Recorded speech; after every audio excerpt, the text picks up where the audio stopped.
Hello, नमस्कार दोस्तों। कैसे हो आप सब? आशा करता हूँ कि ठीक ही होंगे।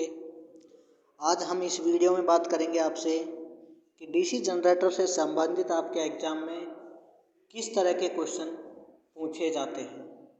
तो दोस्तों, हमने आपको डीसी जनरेटर में पिछली 2 वीडियो में भी डिस्कशन किया था डीसी जनरेटर से संबंधित। आशा करता हूँ कि आपको समझ आया होगा। तो आज उन वीडियो को लेके आ रहे हैं जो हमारे बच गए हैं। ठीक है दोस्तों, तो हम सीधे बात करते हैं क्वेश्चनों के ऊपर। तो क्वेश्चन पे चलने से पहले मैं आपसे आशा करता हूँ कि इस वीडियो को ज़्यादा से ज़्यादा शेयर करें, सब्सक्राइब करना ना भूलें, क्योंकि आगे हमारी और भी शॉर्ट क्वेश्चनों की वीडियो आती रहेगी ITI से संबंधित। ठीक है दोस्तों, तो आगे हम चलते हैं आपके। तो दोस्तों, आज का हमारा क्वेश्चन यहाँ से शुरू करते हैं हम, क्योंकि यहाँ से पहले हमने 2 वीडियो में क्वेश्चन करवा चुके हैं और बचे हुए क्वेश्चनों को आज हम करवा देते हैं इस वीडियो में। तो हम चलते हैं सीधे क्वेश्चन पर। आज का हमारा क्वेश्चन है फर्स्ट कि डीसी जनरेटर में कम्यूटेटर संयोजन में प्रयुक्त प्रतिरोध तार का उद्देश्य क्या है। ठीक है दोस्तों, तो कहने का मतलब ये कह रहा है हमसे कि जो डीसी जनरेटर में कम्यूटेटर का जो कनेक्शन होता है उसमें जो प्रतिरोध तार लगा होता है उसका उद्देश्य क्या होता है, उसका उद्देश्य क्या होता है। ठीक है दोस्तों, यानी कि ये अपने प्रतिरोध तार लगे हुए हैं ये, तो इनका क्या उद्देश्य होता है डीसी जनरेटर के अंदर। तो ऑप्शन नंबर ए है अपना नियत वोल्टेज बनाए रखना। ऑप्शन नंबर बी है शून्य स्थितिक रूप से प्रेरित EMF, यानी कि इलेक्ट्रोमोटिव फोर्स के ऊपर शून्य स्थितिक करता है। ऑप्शन नंबर सी है कि स्थितिक रूप से प्रेरित EMF बढ़ाना। तो दोस्तों, ये तीनों के तीनों ऑप्शन इसके रॉन्ग हैं, क्योंकि प्रेरित EMF को ना तो ये बढ़ा सकता है, ना स्थितिक रख सकता है, ना वोल्टेज को बनाए रख सकता है। इसलिए इसका ऑप्शन नंबर डी इसका राइट होगा कि धारा की जो दिशा होती है, यानी कि धारा की दिशा का आसानी से पलटना, जो उसकी करंट की जो डायरेक्शन होती है उस दिशा को अगर बदलना हो तो हमारा कम्यूटेटर संयोजन में प्रतिरोध तार काम करता है। तो दोस्तों, इसका जो राइट आंसर होगा वो होगा ऑप्शन नंबर डी। ठीक है दोस्तों, तो आगे चलते हैं अपन नेक्स्ट क्वेश्चन पे। नेक्स्ट क्वेश्चन है हमारा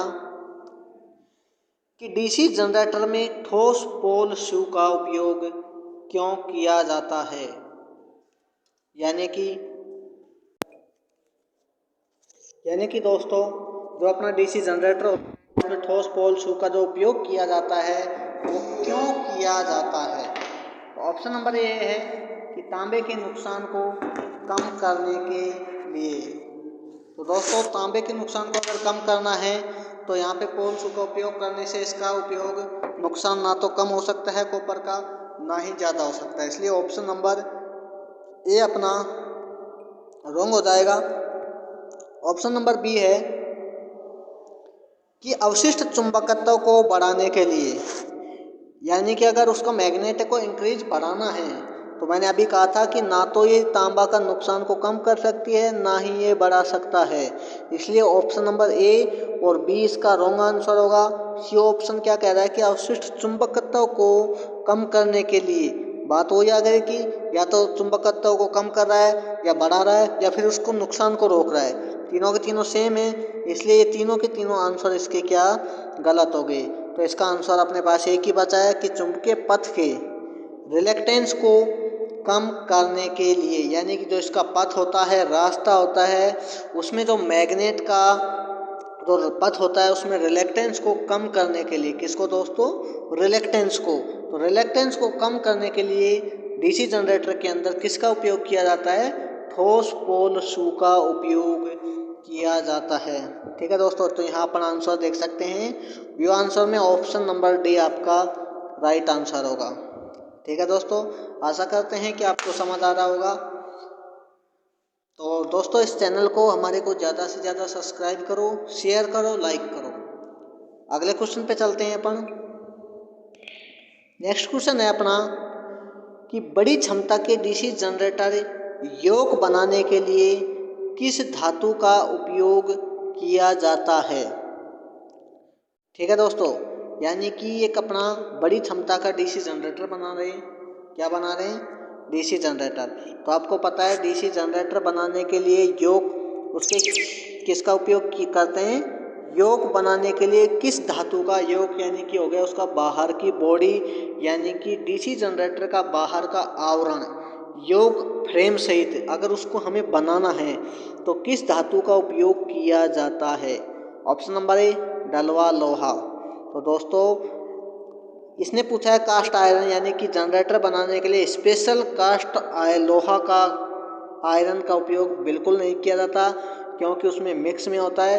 यहाँ नरम लोहा भी नहीं होगा और यहाँ ओनली एल्युमिनियम, क्या एल्युमिनियम की होती है बाहर की बॉडी जनरेटर की? बिल्कुल नहीं होती। तो उसमें क्या लगा होता है? रोल्ड स्टील का क्या होता है, जो बाहर की आवरण होती है वो किसकी बनी होती है? रोल्ड स्टील की। किसकी बनी होती है दोस्तों? रोल्ड स्टील की। तो इसका ऑप्शन नंबर बी इसका राइट आंसर होगा। ठीक है दोस्तों, आगे चलते हैं अपन अगले क्वेश्चन पे। अगला क्वेश्चन है अपना कि डीसी जनरेटर में स्प्लिट रिंग्स का क्या कार्य है। डीसी जनरेटर में स्प्लिट रिंग्स का क्या कार्य है। ऑप्शन नंबर एक है कि लगातार आउटपुट की आपूर्ति। तो देखिए दोस्तों कि जो डीसी जनरेटर होता है उसमें स्प्लिटिंग जो रिंग्स कार्य करती है वो लगातार आउटपुट की आपूर्ति नहीं कर पाती है। ऑप्शन नंबर ए इसका गलत होगा। ऑप्शन नंबर बी क्या कह रहा है आपका कि एक दिशा में आउटपुट बनाता है। वेरी गुड, इसलिए इसका ऑप्शन नंबर बी सही होगा, क्योंकि जो डीसी जनरेटर में स्प्लिट रिंग लगी होती है वो क्या कार्य करती है कि एक ही दिशा में आउटपुट बनाता है। तो दोस्तों इसका आंसर क्या होगा अपना कि डीसी जनरेटर में जो स्प्लिट रिंग्स होती है वो एक ही दिशा में आउटपुट बनाता है, इसलिए इसका ऑप्शन नंबर बी इसका राइट होगा। ठीक है दोस्तों, ऑप्शन नंबर वो नेक्स्ट क्वेश्चन की अपन बात करते हैं। नेक्स्ट क्वेश्चन है अपना कि डीसी जनरेटर में किस प्रकार का वोल्टेज गतिशील रूप से प्रेरित होता है। ठीक है दोस्तों, यानी कि जो डीसी जनरेटर होता है उसमें किस प्रकार का जो वोल्टेज होता है वो गतिशील के रूप में प्रेरित होता है। तो दोस्तों यहाँ पे ध्यान कर लेना, ऑप्शन नंबर ए क्या कह रहा है। ऑप्शन नंबर ए है अपना कि pulsating voltage. Option number B दोलनशील वोल्टेज। तो दोस्तों दोनों के दोनों नहीं है, ना तो पल्सेटिंग वोल्टेज प्रेरित गतिशील होता है ना ही दोलनशील वोल्टेज गतिशील होता है। लेकिन यहाँ पे दोस्तों जो डीसी जनरेटर होता है उसमें गतिशील प्रेरित के रूप में होता है, वो होता है अपना प्रत्यावर्ती वोल्टेज, यानी कि अल्टरनेटिंग वोल्टेज। ठीक है, क्योंकि दोस्तों यहाँ पे ऑप्शन नंबर ए है पल्सेटिंग वोल्टेज, ठीक है, ऑप्शन नंबर बी है दोलनशील वोल्टेज और ऑप्शन नंबर डी है प्रत्यक्ष धारा वोल्टेज।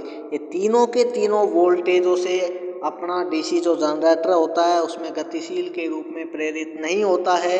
लेकिन अगर मैं बात करूं प्रत्यावर्ती वोल्टेज यानी अल्टरनेटिंग वोल्टेज की, तो वो क्या करता है कि डीसी जनरेटर में वोल्टेज गतिशील के रूप में क्या हो सकता है, प्रेरित हो जाता है। इसलिए उसका ऑप्शन नंबर डी राइट होगा। सॉरी, हाँ, ऑप्शन नंबर सी इसका राइट होगा, प्रत्यावर्ती वोल्टेज। नेक्स्ट क्वेश्चन की अगर अपन बात करते हैं, नेक्स्ट क्वेश्चन है अपना कि जो एक्स के रूप में चिन्हित स्लॉट का उद्देश्य क्या है। ये है अपना एक्स का निशान, ये रहा, ठीक है। तो इसका तीर का निशान कहाँ जा रहा है, इसके ऊपर, सेम टू सेम इनके ऊपर। तो ये जो स्लॉट होते हैं ये किस चीज़ के उद्देश्य को क्या कहा जाता है, इस चीज़ को। तो ऑप्शन नंबर ए कुंजी तरीका ठीक करने के लिए। Very good, option number A इसका राइट आंसर होगा, क्योंकि जो उसकी फिक्स की होती है, क्या होती है, फिक्स की होती है, उसको ठीक करने के लिए इनका प्रयोग किया जाता है। तो ऑप्शन नंबर ए इसका राइट आंसर होगा। दोस्तों देख सकते हो आप। ठीक है, तो अगले नेक्स्ट क्वेश्चन पे चलते हैं अपन। नेक्स्ट क्वेश्चन है अपना कि डीसी जनरेटर में फील्ड कॉइल का उद्देश्य क्या है। कहने का मतलब ये है कि जो डीसी जनरेटर होता है उसमें जो फील्ड कॉइल होती है उसका उद्देश्य क्या होता है।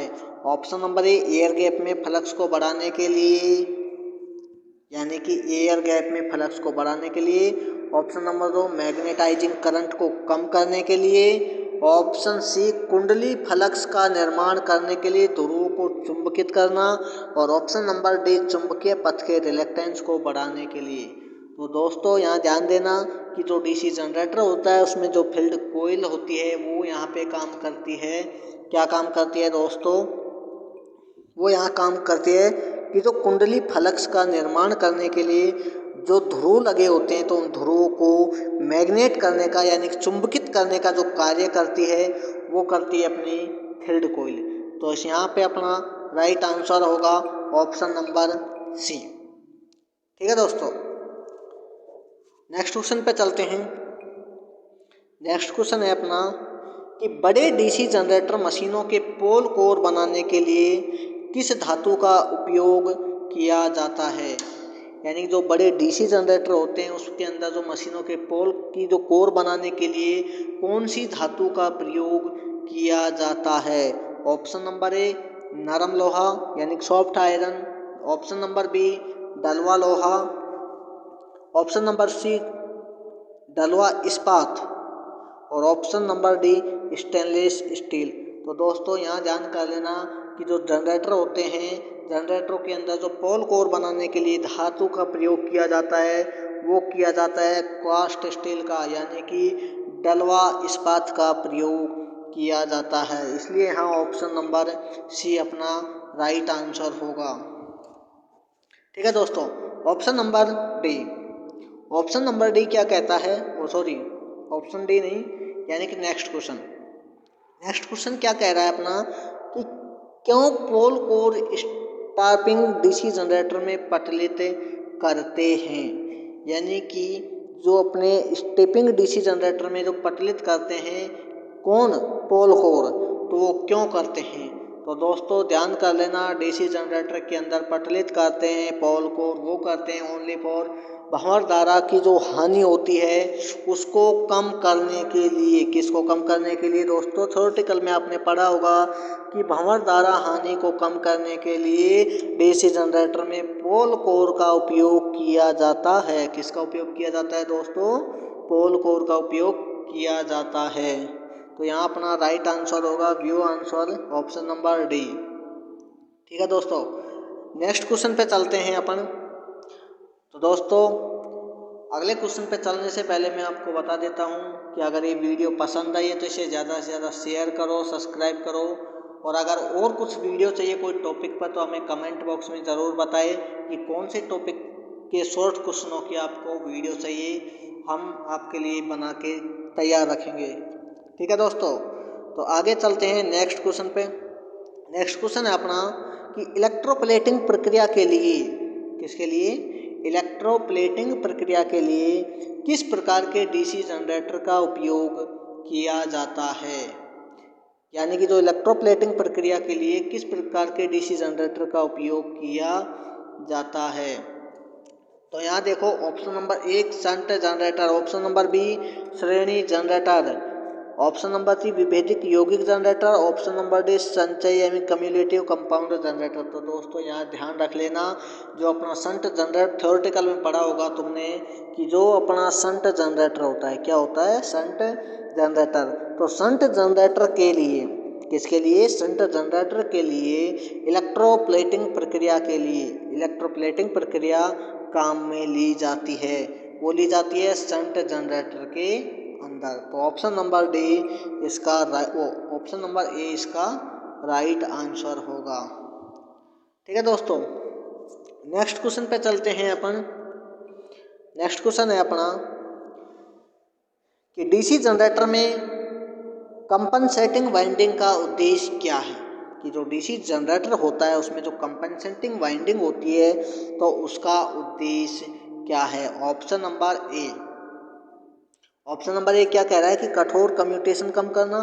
ऑप्शन नंबर बी नियम आउटपुट वोल्टेज बनाए रखना। ऑप्शन दोनों के दोनों गलत हैं दोस्तों, क्योंकि जो डीसी जनरेटर के अंदर जो कंपेंसेटिंग वाइंडिंग होती है वो ना तो कठोर कम्यूटेशन को कम कर सकता है, ना ही नियत वोल्टेज आउटपुट को बनाए रख सकता है। लेकिन जो अपना विचुंबकीय प्रभाव को बेअसर कर देता है, यानी कि neutral the damage magnetising effect, यानी कि जो अपना विचुंबकीकरण होता है उसका जो प्रभाव होता है उसको बेअसर कर देता है। तो किस में कर देता है? वो जो अपनी डीसी जनरेटर होती है, जो कंपेंसेटिंग वाइंडिंग होती है, वो डीसी जनरेटर के अंदर विचुंबकीकरण प्रभाव को बेअसर यानी इफेक्ट डैमेजेशन कर देता है। तो इसलिए इसका ऑप्शन नंबर सी इसका राइट आंसर होगा दोस्तों। ठीक है, अगले क्वेश्चन पे चलते हैं अपन। अगला क्वेश्चन है अपना कि यदि शंट फील्ड प्रतिरोध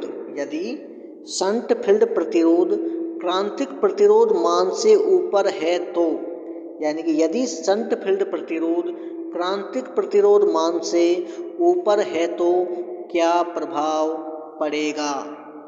तो दोस्तों यदि कहने का मतलब ये है कि एक अपने पास जनरेटर है, जनरेटर के अंदर किसके अंदर?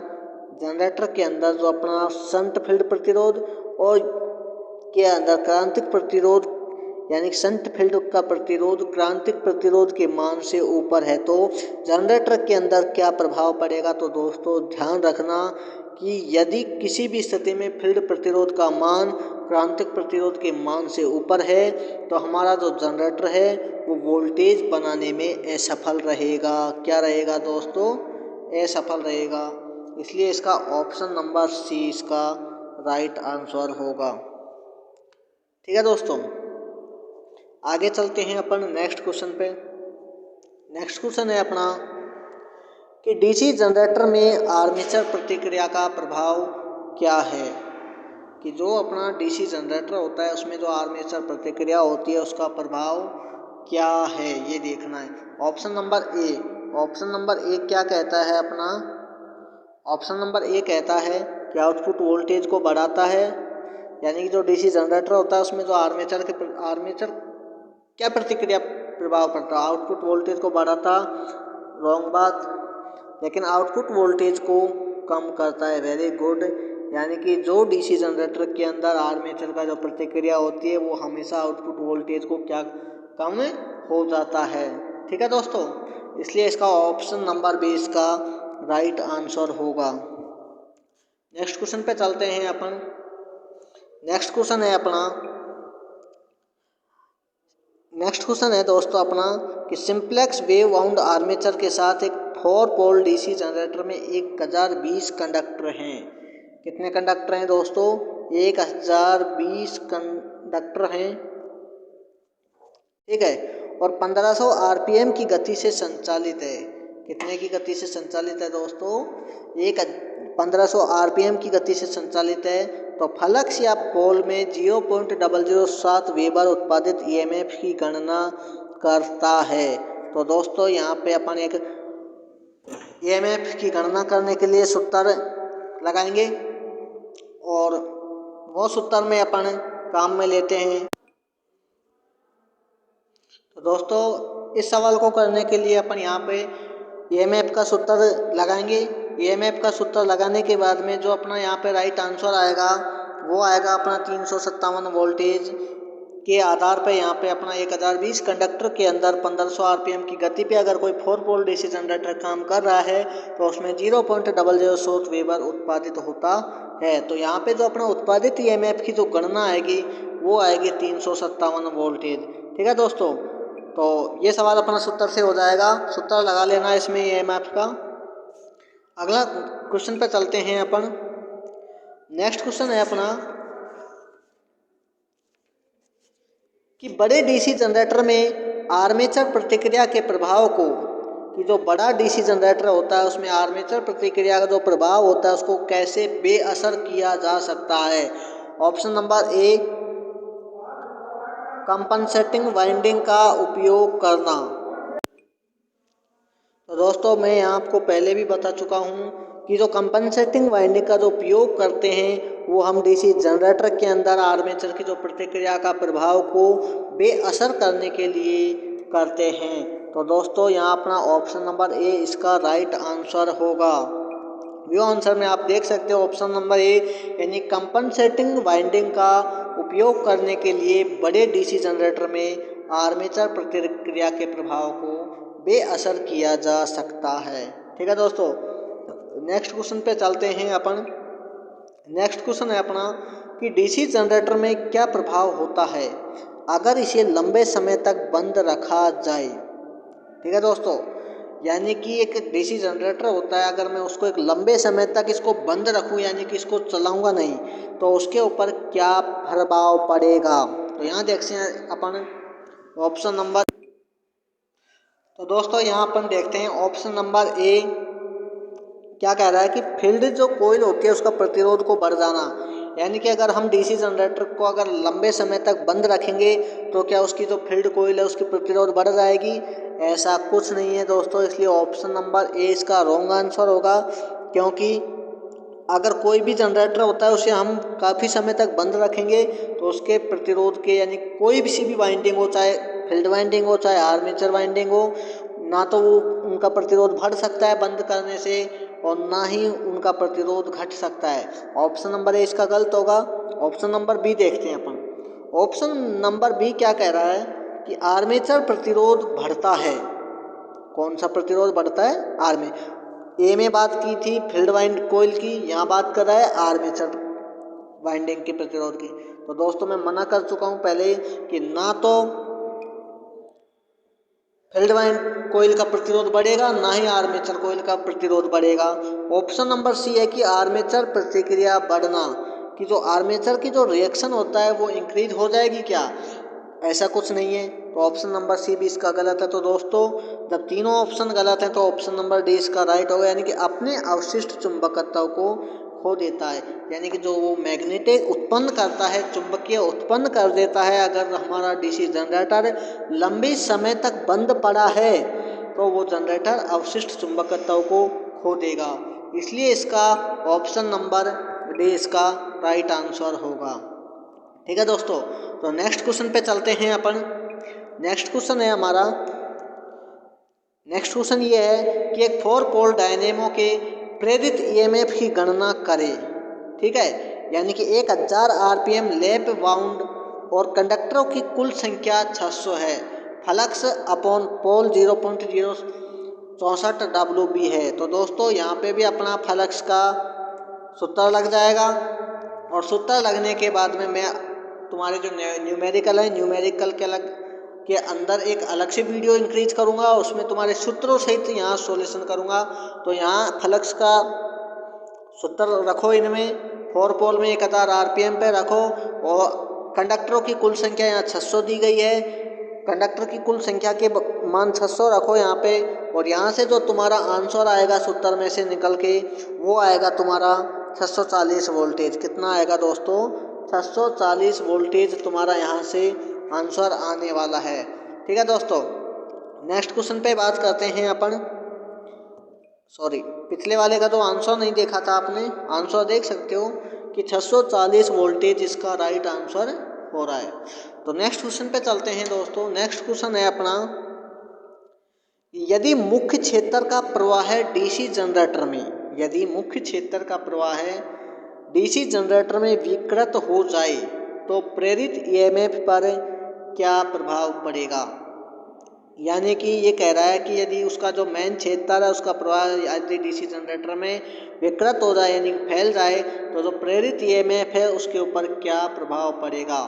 ऑप्शन नंबर ए प्रेरित ईएमएफ बढ़ता है, ऑप्शन नंबर बी प्रेरित ईएमएफ घटता है। Very good. तो दोस्तों यदि मुख्य क्षेत्र के अंदर यदि डीसी जनरेटर विकृत हो जाए, ठीक है दोस्तों, डिस्ट्रैक्शन यानी कि अगर वो फैल जाता है तो जो उसका ईएमएफ होता है उसके ऊपर क्या प्रभाव पड़ता है। तो दोस्तों यहाँ पे जो उसका प्रेरित ईएमएफ होता है यानी कि इलेक्ट्रोमोटिव फोर्स होता है वो यहाँ पे घटता है, बढ़ता नहीं है, क्या होता है? घटता है। ऑप्शन नंबर सी में प्रेरित ईएमएफ में कोई बदलाव नहीं, ईएमएफ शून्य हो जाता है। तो दोस्तों ऑप्शन नंबर ए गलत है, सी गलत है और डी गलत है, क्योंकि जो उसका प्रेरित ईएमएफ है वो क्या हो जाता है, घटता है। व्यू आंसर में आप देख सकते हो ऑप्शन नंबर बी। ठीक है दोस्तों, तो नेक्स्ट क्वेश्चन की अपन बात करते हैं। ये अपना नेक्स्ट क्वेश्चन है और अपना लास्ट क्वेश्चन भी है इस वीडियो का। तो दोस्तों ये क्या कह रहा है कि जो डीसी जनरेटर के जो ब्रुश होते हैं, अगर उसमें भारी स्पार्किंग हो जाती है तो उसका कारण क्या है। तो दोस्तों ऑप्शन नंबर 1 फील्ड वाइंडिंग में शॉर्ट सर्किट है। तो दोस्तों डीसी जनरेटर के अंदर जो कार्बन ब्रुश लगे होते हैं उनमें वाइंडिंग से कोई मतलब नहीं रहता, इसलिए ऑप्शन नंबर ए इसका रॉन्ग आंसर होगा। ऑप्शन नंबर बी है आर्मेचर वाइंडिंग में शॉर्ट सर्किट। तो वाइंडिंग के लिए तो मैं मना ही कर चुका हूँ, ठीक है।